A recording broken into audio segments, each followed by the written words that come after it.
মুর্শিদাবাদ ভারতের পশ্চিমবঙ্গ রাজ্যের এই জেলাটি অষ্টাদশ শতাব্দীতে বাংলার নবাবদের আবাসস্থল ছিল।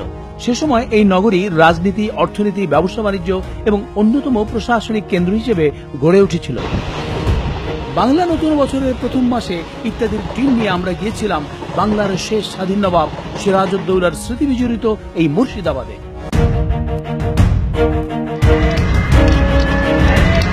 1704 সালে খ্যাতনামা দেওয়ান মুর্শিদ কুলি খান বাংলার দেওয়ানি সদর দপ্তর রাজধানী ঢাকা থেকে মাকসুদাবাদে স্থানান্তর করেন। পরবর্তীতে মুর্শিদ কুলি খান তার নাম অনুসারে এই এলাকার নাম দেন মুর্শিদাবাদ। নবাবী আমলে মুর্শিদাবাদের নবাবরা হাজারদুয়ারি, ইমামবাড়া, কাটরা মসজিদ, খোশবাগের মতো অনেক ঐতিহাসিক স্থাপনা নির্মাণ করে গেছেন। এর মধ্যে সবচাইতে আকর্ষণীয় এবং স্থাপত্য শিল্পের এক অসাধারণ নিদর্শন হচ্ছে হাজারদুয়ারি প্রাসাদ। দর্শক মন্ডলী, কথা বলছি ভারতের কলকাতা থেকে প্রায় 209 কিলোমিটার উত্তরে এবং বাংলাদেশের চাঁপাইনবাবগঞ্জ থেকে 185 কিলোমিটার দক্ষিণে অবস্থিত সিরাজউদ্দৌলার বাংলা, বিহার, উড়িষ্যার ঐতিহ্যবাহী অতীতের রাজধানী মুর্শিদাবাদ থেকে। আমি এখন দাঁড়িয়ে আছি মুর্শিদাবাদে পর্যটকদের জন্য প্রধান আকর্ষণীয় স্থাপনা হাজারদুয়ারির সামনে, যা হাজারদুয়ারি প্যালেস মিউজিয়াম নামে পরিচিত। এটি নির্মাণ করেন নবাব হুমায়ুন জা। অনেক পর্যটক অবশ্য এই হাজারদুয়ারিকে নবাব সিরাজউদ্দৌলার তৈরি প্রাসাদ ভেবে ভুল করেন, অথচ সিরাজউদ্দৌলার মৃত্যুর 80 বছর পর এই প্রাসাদ তৈরি হয়েছে।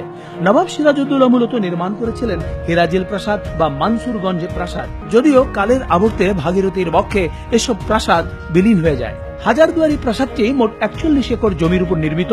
1829 সালে এর নির্মাণ কাজ শুরু হয়ে শেষ হয় 1837 সালে। এটির স্থপতি ছিলেন জেনারেল ডানকান ম্যাকলয়েড। দৃষ্টিনন্দন এই প্রাসাদটিতে 1000 দুয়ার বা দরজা রয়েছে, যার মধ্যে 900টি আসল এবং 100টি নকল দরজা, যে কারণে লোকমুখে এর নামকরণ হয়ে যায় হাজারদুয়ারি। 1985 সালের 15ই August archaeological survey of India এই প্রাসাদটি সংরক্ষণ করেন। পলাশির যুদ্ধে ব্যবহৃত কামান, মীর কাসিমের ছোরা, আলীবর্দী খান এবং সিরাজউদ্দৌলার তরবারি ছাড়াও এখানে রয়েছে অনেক দুর্লভ সংগ্রহ। দরবার কক্ষের ঠিক মাঝখানে রয়েছে 96টি বাতি বিশিষ্ট একটি আকর্ষণীয় ঝাড়বাতি। প্রাসাদের সামনে রয়েছে বিস্তৃত সবুজ প্রাঙ্গণ এবং বাগান। প্রাঙ্গণের অন্য প্রান্তে বিশাল ইমামবাড়া। হাজারদুয়ারি এবং ইমামবাড়ার মধ্যখানে যে মসজিদটি দেখতে পাচ্ছেন, এটি হচ্ছে সিরাজউদ্দৌলা নির্মিত মদিনা মসজিদ। উল্লেখ্য, সিরাজউদ্দৌলার এই একটিমাত্র নিদর্শনই এখনো বর্তমান রয়েছে। দর্শক মন্ডলী, এই ভবনটি হচ্ছে মুর্শিদাবাদের মহিমাপুরে জগৎ শেঠের কার্যালয়। জগৎ শেঠের নাম আপনারা সবাই জানেন, যার মাধ্যমে নবাবী আমলের সমস্ত লেনদেন হতো এবং সেই কাজটি হতো এই কার্যালয় থেকে।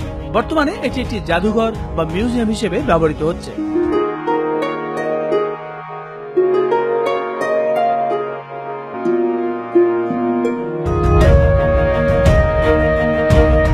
এটি হচ্ছে বিখ্যাত আজিম কাটারা মসজিদ। মসজিদটি নির্মাণের পর মুর্শিদাবাদের দ্বিতীয় নবাব সুজাউদ্দৌলা তার পত্নী আজিমুন্নেসার নাম অনুসারে এর নাম দিয়েছেন আজিম কাটারা মসজিদ। আজিমুন্নেসার মৃত্যুর পর তাকে এই মসজিদের সিঁড়ির নিচে সমাহিত করা হয়, তাই এই স্থানটিকে আজিমুন্নেসা বেগমের সমাধিও বলা হয়।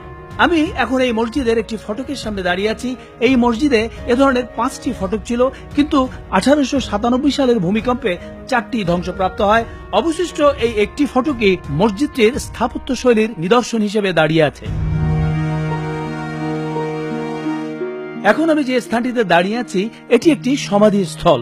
এই স্থানটিতে ইতিহাসে বিশ্বাসঘাতক হিসেবে পরিচিত মীর জাফর আলী খান এবং তার বংশধরদের 1100 কবর রয়েছে। বলা বাহুল্য, মীর জাফরের নাম অনুসারেই এই এলাকাটির নাম হয়েছে জাফরাগঞ্জ। আমার সামনে প্রথমেই যে কবরটি দেখতে পাচ্ছি, এটি হচ্ছে মীর জাফর আলী খানের বাবা সৈয়দ আহমেদ নাজাফির কবর। এই সারিতে যে তৃতীয় কবরটি রয়েছে, এটি হচ্ছে মীর জাফর আলী খানের কবর।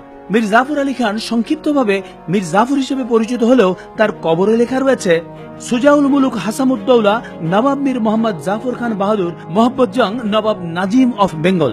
তার কবরের পাশেই রয়েছে পরিবারের অন্যান্য সদস্যদের কবর।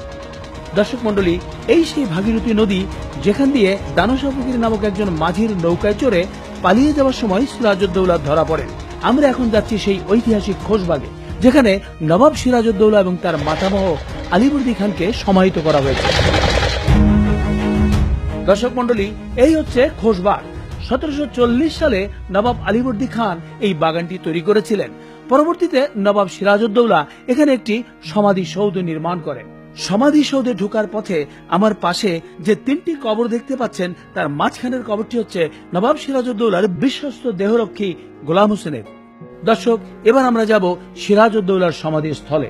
আমার সামনে দ্বিতীয় যে সমাধিটি রয়েছে, এটি হচ্ছে বাংলার শেষ স্বাধীন নবাব সিরাজউদ্দৌলার সমাধি। এখানে লেখা রয়েছে মির্জা আলী মোহাম্মদ শওকত জং, আর এর পাশেই রয়েছে তার নানা নবাব আলীবর্দী খানের সমাধি। আর এপাশে রয়েছে সিরাজউদ্দৌলার প্রিয়তমা পত্নী লুৎফার কবর, এবং তার পাশেই রয়েছে সিরাজউদ্দৌলার নাটকের সেই পরিচিত চরিত্র আলিয়ার সমাধি। প্রতিদিন প্রচুর পর্যটক এখানে আসেন বাংলার শেষ স্বাধীন নবাবের এই সমাধি স্থলটি দেখার জন্য।